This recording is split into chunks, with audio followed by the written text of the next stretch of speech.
आज एका गंभीर विषयाकडून आपण हलक्या फुलक्या विषयाकडे वळतोय।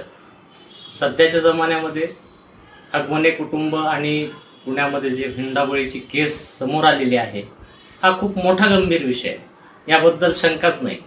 हुंडाबळी, हुंडा प्रथा आणि त्यामधून होणाऱ्या वाईट गोष्टी, त्या चालीरीती यावर आपण प्रहार करतच आलेलो आहे, त्याच्यावर चर्चाही सुरू आहेत। आज मी थोड्या वेगळ्या मुद्द्यावर बोलणार आहे।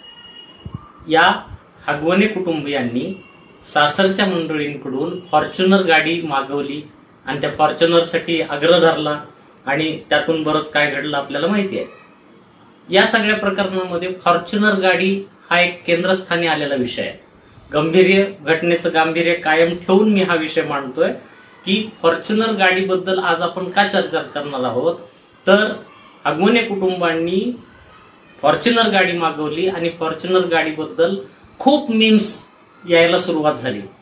आज आपण सोशल मीडियावर माध्यमांवर पाहतोय तर फॉर्च्युनर गाडीवर खूप साऱ्या कॉमेंट्स येत आहेत आणि एका बहादरानं, सोलापूर मधील एका बहादराने तर कधीच केली, त्याने आपल्या फॉर्च्युनरवर एक सुंदर मेसेज पाठीमागे लिहिला।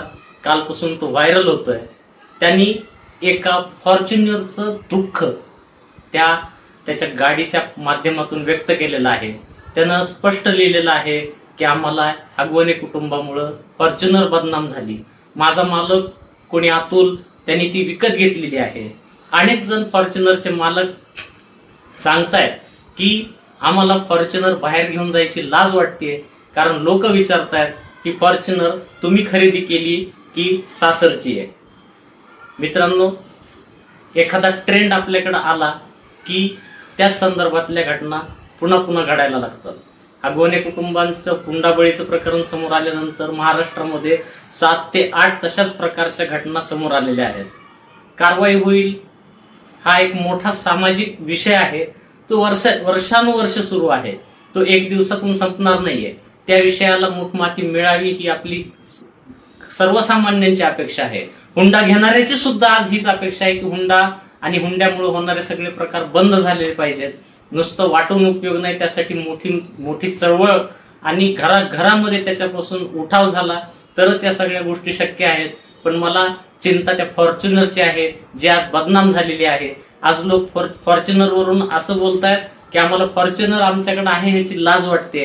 एखादा कंपनीचा ब्रँड अशा घटनांमुळे बदनाम होणं ही एक वेगळा विषय आहे, किंवा हा एक चर्चेचा किंवा गमतीचा विषय असला तरी आपल्या समाजात असलेल्या रूढी परंपरा कोणत्या टोकाला जातात त्याचं ते उदाहरण आहे।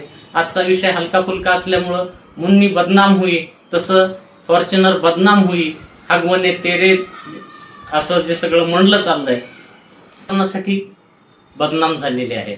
यातला फॉर्च्युनर हा विषय महत्वाचा नाहीये। आपल्याला विषय हा महत्वाचा आहे की एखाद्या ब्रँडला एखाद्या वाईट गोष्टीमुळे कसा फटका बसू शकतो आणि त्यावर समाज माध्यम कसं व्यक्त होतं।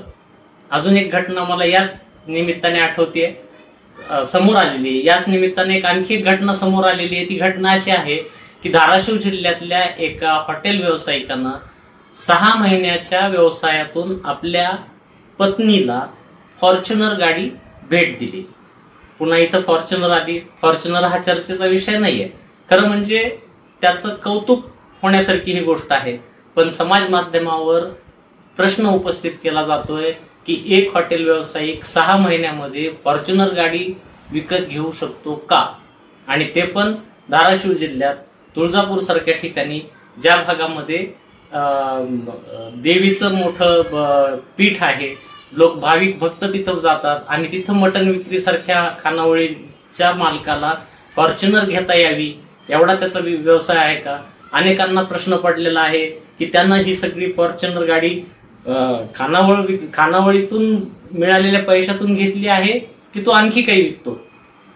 खरं म्हणजे एखाद्याची प्रगती हा चांगलाच विषय असला पाहिजे, त्याच्याबद्दल आपल्याला कौतुक असलं पाहिजे। एखादा मराठी माणूस आपल्या व्यवसायातून एखादी मोठी एवढी गोष्ट करत असेल पण तीही सुद्धा लोकांना रुचत नाहीये।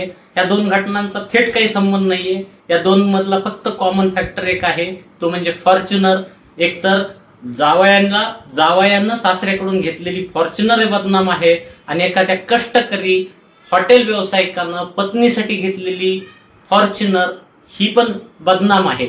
शेवटी फॉर्च्युनर आणि बदनामी या गोष्टी समोर येत आहेत.